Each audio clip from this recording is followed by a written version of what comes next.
โดยสบายดีเด้อ โดยสบายดีเนาะ โดยสบายดีทางเฮากับมาเป็นครั้งแรกมาเสมอเนาะ แม่ จะขออนุญาตถามชื่อมีชื่อว่าอะไรเนาะ หลา ชื่อสาวละ โดย อายุ 29 ปี 29ปีแล้วเนาะอายุ29ปีเคยมีครอบครัวบ่ แม่นไม่ห่าง โอ้ไม่ห่างมีลูกบ่ ลูกหนึง ลูกหนึ่งโอ้ไม่ห่างลูกหนึ่งแต่ก็ยังงามอยู่เนาะเพิ่นนะ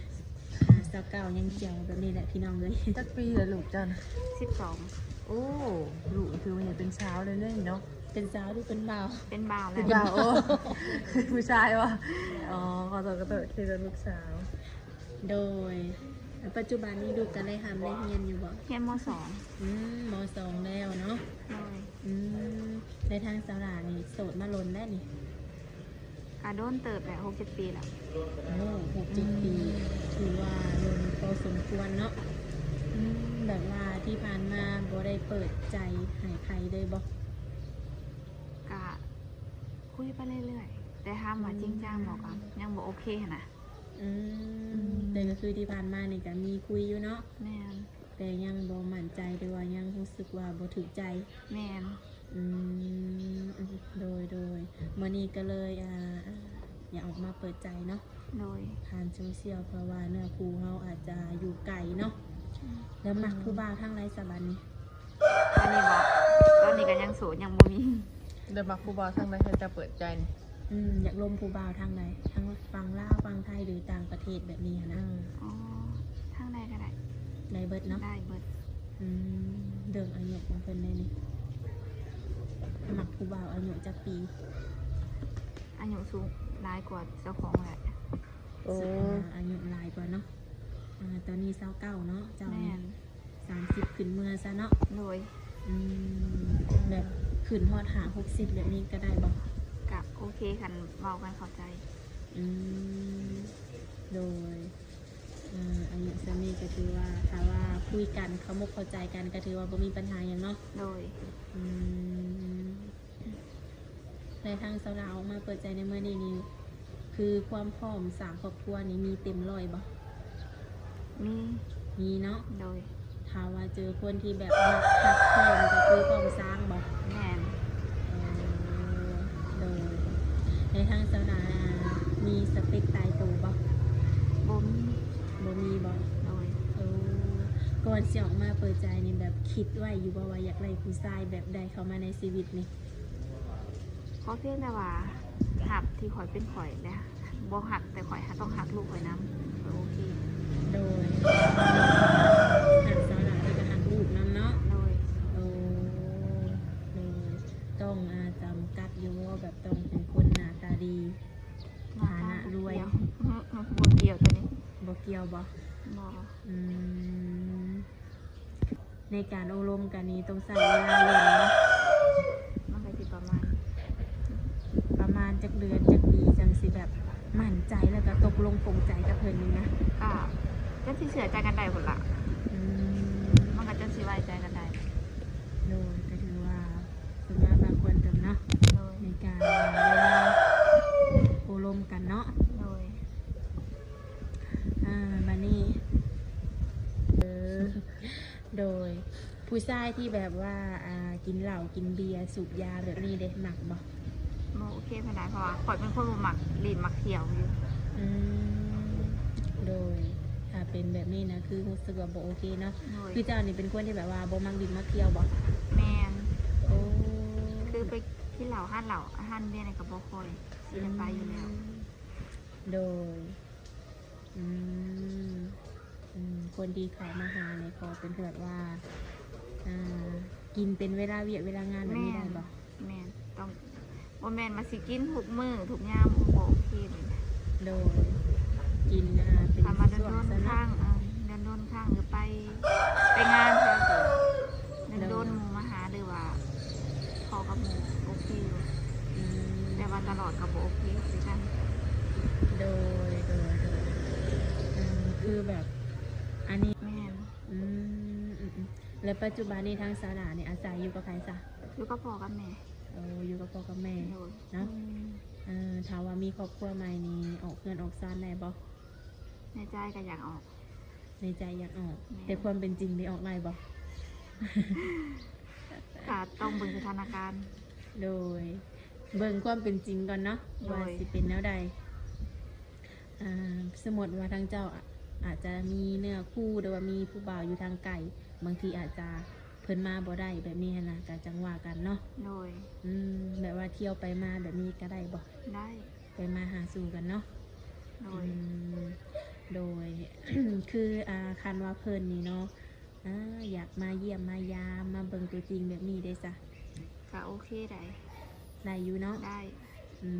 ถือว่าบ่มีหยังปิดบังเพิ่นแม่นบ่ แม่น คือ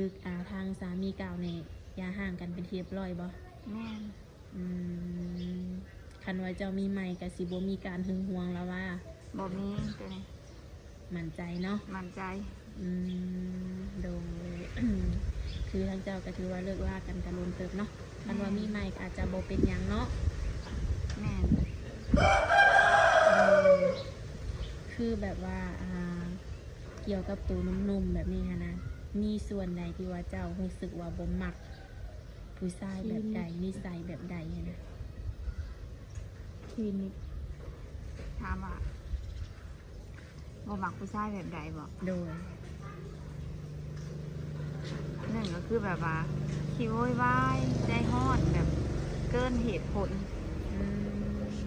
เพราะว่าเคยเจอมาแล้ว โอ้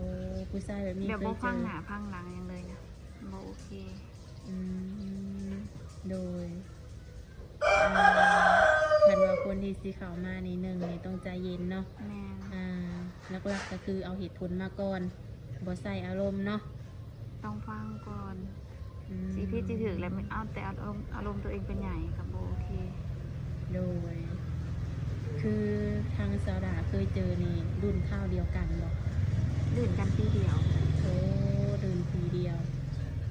ก็ถือว่าเดินบ่ได้แล้วก็เพิ่นอาจจะยังแบบยังวัยรุ่นอยู่เนาะอารมณ์ของเพิ่น แต่ว่าคนที่สิเข้ามาเนาะลักๆแล้วก็คือมีแต่อายุหลายทั้งนั้นเลย อายุ40 50 60แบบนี้ค่ะนะเจ้าสิโอเคบ่ โอเค ในอนาคตเอาเฮ็ดลูกเฮ็ดผัวได้บ่ คันก็ต้องเบิ่งตัวจริงก่อนแหละ โดยเบิ่งก่อนเนาะว่าเฮาสิคุยกันเข้าใจกันก่อนบ่เนาะ โดย ต้องเบิ่งความจริงก่อนเลยทุกคนเลยแล้วปัจจุบันนี้ทางศาลานี่ได้เฮ็ดเวียกเฮ็ดงานหยังซะ ก็เฮ็ดเรื่องโรงงาน โรงงานหยังเกาะ โรงงานไม่อัดเลย โอ้โรงงานไม่อาดบ่ โดย โอ้ไปเฮ็ดทุกมื้อ แม่นอยู่แต่วันผิด ก็คือมื้อนี้ก็เป็นมื้อวันพักผ่อนเลย แม่น โอ้ไปเฮ็ดอยู่หันโดนแล้ว 2 เดือนแล้ว 2 เดือนแล้วเนาะเป็นแนวได้แบบว่ารายได้มีดีอยู่บ่ ก็โอเคอยู่ เดือนหนึงก็4 ล้านปลาย5 ล้าน โอ้ก็ถือว่าได้หลายอยู่เนาะดูคือลักๆแล้วก็คือแบบทางสถานหาเงินส่งลูกเรียนบ่ แม่น แบบว่านอกจากพ่อแม่แล้วมีภายอีกอยู่ในเรือนค่ะ ก็มีแต่อ้าย โอ้มีซัมมี่กันบ่ อ้ายผู้หนึงก็เมีย2 คนผู้หนึงเพิ่นก็สร้างครอบครัวแล้วอยู่กับเมียอีกผู้หนึงเพิ่นก็โสด โอ้อีกคนหนึงก็โสดโดยกระโบแน่เนาะเผื่อในอนาคตทางสดาอาจจะไปอยู่น้ำสามีได้เนาะ แม่น เพราะว่าอยู่กันหลายคนอยู่เนาะ แม่น แล้วคนที่สิเข้ามาหาแบบนี้หั้นนะคันว่าเพิ่นเคยมีอดีตคือกันเด้ได้บ่ ได้ ได้อยู่เนาะ คะแนนยอมหักสถานะก็ได้ มีหยังในสถานะเจ้าแบบตัวยอมหักได้นี่นะ บอกเลยพันชีว่าข่อยบ่แม่นคนรวยนะ โดย เพื่อนชาติกาบ่ให้ติว่าเพื่อนชาติเจ้ายังบ่แล้วชาตินั้นสิ โดย ว่าเพิ่นในเพื่อนก็ยังเหลือแต่ยังแต่ข่อยกับแม่ที่ว่ายังหาเงินนั่นน่ะ โดยทั้งเมย์อายุจักปีก็ 50ปลายกำลังออกมานานแล้ว แต่พอก็ออกมานานแล้ว แสดงว่าลักๆแล้วก็คือมีแต่ว่าทางเจ้าในหาเงินเนาะ แม่น โอ้แต่ละปีได้เฮ็ดไร่เฮ็ดนาบ่ซะ เฮ็ด เฮ็ดทุกปีบ่ แม่น เขาน้ำซ้ำปลาได้อยู่บ่ ปีนี้ได้30ปลาย โอ้กลุ่มกินบ่ กาบกลุ่มบันได ประมาณช่วงไรจะเบิดนี่นะเขานี่ ก็ได้เถื่อกันย่ามลงหน้า โอ้ เดี๋ยวบ่ฮอดย่ามเกี่ยวซ้ำกระเบิ้ลละ ทั่วละเขา30 สอบเนาะกับบ่ได้หลายปานใดเนาะคือแบบเขาก็คันว่าเบิดนี่ก็ต้องซื้อแม่นบ่ แม่น ก็ถือว่ารายจ่ายนี่ก็หลายพอสมควรอยู่เนาะตอนที่ว่าเขาเบิดเนาะ แม่น ก็คือแบบว่าคือทางเจ้านี่แบบอยากลงไปหาเงินหาคำอยู่ทางไกลอยู่บ่ เคยไปอยู่ เคยไปเนาะ แม่น โอ้ไปโลดบ่ไปอยู่คนน่ะ ไปให้ไปมาๆกับ2 ปีกว่า แสดงว่าหาก็มาเฮ็ดเวียกอยู่บ้านเท่านี้ แม่น โอ้ไปเฮ็ดงานอยู่แถวใดนี่ อยู่แถวประตูน้ำขายเสื้อผ้า โอ้เฮ็ดงานขายเสื้อผ้าโดยเป็นอะไรคือว่าอยากมาเฮ็ดเวียกเฮ็ดงานอยู่บ้าน การคิดฮอดลูกมานี่พ่อกับแม่ก็บ่คอยมีไฟเป็นอันนั้นเบิ่งแย่งอะนะ โดยก็คือแบบว่าคิดฮอดลูกแน่อีกอย่างหนึ่งพ่อแม่ก็อายุหลายแน่เนาะ แม่น ก็เลยว่าตัดสินใจขึ้นมาอยู่บ้านเฮ็ดเวียกเฮ็ดงานอยู่บ้านเฮาพอได้ใช้ได้จ่ายเนาะ แม่น คือแบบเกี่ยวกับหนุ่มๆแบบนี้ค่ะนะแบบคือจะว่าเนาะฐานะเพิ่นนี่จะบ่ติแม่นบ่ แม่น หรือว่าอาชีพเวียกงานของเพิ่นได้จ้ะ ถามว่าติบอกขอเพียงแต่มีเวียกเฮ็ด โดยมีเวียกเฮ็ด บ่ให้มาถ่ายกินน้องข่อยคือที่ผ่านมาบ่โอเค เคยเจอบ่แบบนี้ มีเจอแหละ โอ้เคยเจอมาแล้วเพื่อนว่าทุกคน คือแบบถ้าหากินน้ำเจ้านี่นะบ่หาบ่สร้างบ่ ก็พอของลูกนั่นแหละ โดย เดี๋ยวว่าเฮาหาหลายกว่าซะเนาะ จะว่าเอาหัวมาให้พ่อแม่เลี้ยงบ่แม่นเขามาเลี้ยงเฮา เออคือก็คือความหมายทางพวนนี่คือบ่ได้อันเฮ็ดเวียกหยังบ่ตอนที่อยู่กับเจ้าตอนนั้นน่ะ เฮ็ดเวียกก็บ่เห็นเงินเขามาติดลิฟต์ โอ้นี่คือหลังจากที่เลิกลากันนี่เพิ่นก็บ่ได้ส่งเงินส่งคำให้ลูกเลยบ่ ก็ส่งส่วนหน่อยตอนเพิ่นไปกรุงเทพก็เพิ่นส่งเดือนหนึง1,000 ปลาย 2,000แบบนี้นะ อืม แต่คือเดือนนี้เพิ่นก็บ่ได้ส่งเลย อ๋อก็คือว่าบ่ได้สนใจเนาะ แม่ เดี๋ยวเพิ่นอาจสิมีครอบครัวใหม่แล้วก็เป็นไปได้เนาะ แม่น ก็คือในกรณีที่จะออกมาเปิดใจในมื้อนี้เนาะถามว่าพ่อคนที่ว่าจริงใจคิดหักหมักแบบว่าจะกับพร้อมสิสละโสดอีกบ่ พ่อ พร้อมอยู่เนาะ อายุนี่แล้วบ่อยากเล่นแล้ว เนาะก็แม่นอยู่เพราะว่าเฮาก็ค่อนข้างอายุหลายแล้วเนาะถามว่าพ่อคนที่ว่าดีก็พร้อมเนาะ แม่น โดยแต่ว่าคือว่าไว้เนาะก็คือถ้าไปเฮ็ดเวียกนี่วันหยัง เฮ็ดเวียกบ่ แม่น มีแต่เริ่มแต่วันจันทร์หยุดแต่มื้อเดียว อ๋อหยุดนี่คือวันอาทิตย์เป็นบ่ แม่น โอ้เวลานี่คือสีไปทางใดก็คืออยากเลยเนาะถามว่ามี FC ซะบังเอิญแบบอยากมาหาเจ้าแบบนี้หั่นน่ะแล้วเจ้าก็สิว่างให้เพิ่นอยู่บ่ ก็ต้องนัดก่อน เราต้องนัดก่อนว่าว่างบ่สะดวกบ่ก็จังว่ากันเนาะ โดย เออ สมมุติว่ามาแล้วเพิ่นบ่มีนัดเนาะยังบ่นัดกันจนเพิ่นว่าโอ๊ยมาบ่เห็นสิว่าโอ๊ยผู้สาวคือเปิดใจจะได้ว่าบ่ข่อยสิไปหาบัดบ่ได้ ก็ต้องให้เข้าใจทางเอื้อยเพิ่นเนาะเพราะว่าทางเพิ่นน่ะเฮ็ดเวียกหยุดเฉพาะวันอาทิตย์ถามมาก็ต้องนัดเนาะทางเจ้าตอนนี้สมมุติว่าเขาบ่ได้เฮ็ดเวียกอยู่ในโรงงานแล้วอยากไปเฮ็ดแบบว่าหลังจากบ่ได้เฮ็ดเวียกอยู่โรงงานเนาะในตัวเองจะมักแบบใดมักค้าขายหยัง ขายเสื้อผ้า โอ้มักขายเสื้อผ้าบ่ แม่น มักขายเครื่องแต่ว่าได้อื่นบ่มักขายเสื้อผ้าอย่างเดียว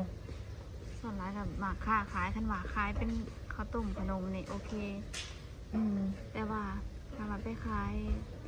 ของกินหรือขายของใหม่มาตอบมันบ่โอเคเด้ แม่นอยู่ถ้าเฮาบ่ได้ขายมันก็บูดถิ่มแม่นบ่ล่ะ แม่น มักขายเสื้อผ้าเนาะเพราะว่าไปเฮ็ดเวียกอยู่ไทยขายเสื้อผ้าแม่นบ่ แม่น ก็คือสิแบบเป็นงานที่ว่ามักแล้วก็สิ้นแล้วเนาะ แม่น โดย ถ้ามีผู้บ่าวชวนไปเที่ยวไปหยังนี่ไปได้บ่นี่ ก็ต้องเบิ่งก่อนแหละเฮาลางานได้เฮาก็ไปได้ เพิ่นให้ล่าอยู่บ่ ให้ลา โอ้ แต่ต้องเขียนไปลาให้แม่ โดยแสดงว่าต้องก่อนสิลาเนี่ยเฮาต้องเบิ่งก่อนเนาะว่าผู้ชายคนนั้นนี่เฮ็ดให้เฮาเสียใจซำใดแม่นบ่ แม่ โดย คือแบบคันว่าสิสร้างครอบครัวใหม่นี้ทั้งลูกกะเพิ่นบ่ได้มีปัญหาหยังบ่ บ่ อืมก็คือแบบว่าบ่ได้หึงบ่ได้ห่วงแม่เนาะ ก็ธรรมดาได้ อืมสู่มาคนเดียวกันหลายปีแล้วเนาะอ่ะก็คือว่าสมมาล้นเติบแล้วก็คิดว่าอยากมีคนมาหาพาสร้างแม่นบ่ แม่น อืมโดยอ่ะสรุปแล้วรวมๆแล้วก็คืออ่าการที่ว่าออกมาเปิดใจนี่ความสั่งครอบครัวก็มีอยู่เนาะแต่ต้องขึ้นอยู่กับคนที่สิเข้ามาร่วมนำแม่นบ่ แม่น ว่าเพิ่นสิเฮ็ดให้เฮาเห็นซำใดเนาะผู้ชายคนนี้สามารถเบิ่งแยงเฮาได้บ่หรือว่ากลุ่มหุ่มเฮาบ่เนาะ อืม โดยได้ออกมาเปิดใจนี้มีทางติดต่อให้ทางผู้บ่าวอยู่บ่นี่ มีอยู่ มีหยังแน่ มีเฟซแล้วก็ไลน์ แจกได้เบ่ทั้งสองบ่นี่ ได้ ได้เบ่ทั้งสอง เข้ามา ทาง ทางไล เนาะ น์แห่งดี สะดวกกว่าแม่นบ่ สะดวกกว่าอีก โดยโอเคจ้ะเนาะเสมอมีแต่ว่าทางเฮาก็สิได้เอาไลน์หรือว่าเอาเฟซมาแจกให้ทางหนุ่มๆเพิ่นเนาะ คนที่ว่าอยากทำความรู้จักกับสาวหลาเนาะมักก็ฮักคันว่ามักเนาะก็ให้ทักเลยทุกคนเลยคันว่าบ่ทักนี่ก็คือสิบ่ฮู้เนาะ ต้องทักมา ถ้า เบิ่ง อยากได้ความหักก็ต้องทักมาแม่นบ่เลย อืม ถ้าบ่ทักก็บ่เกิดความหักแม่นบ่เลย เลย เนาะ ก็โอเคจ้ะเนาะสมัยเนาะ โดย ก็ถือว่าอบรมกันก็ยาวพอสมควรเนาะ โดย คันว่าคำไหนที่ว่าเฮาบ่ได้ถามก็มีแต่ว่าให้ทางผู้เฒ่าหรือว่าหนุ่มๆมาถามเอาเองเนาะ โดย บางเรื่องบางคำก็เป็นเรื่องส่วนตัวของเพิ่นเนาะ แม่น โดยจังใดก็ไว้พบกันในคลิปหน้าเด้อสวัสดีเด้อโด โด ย ย สบายดี ดี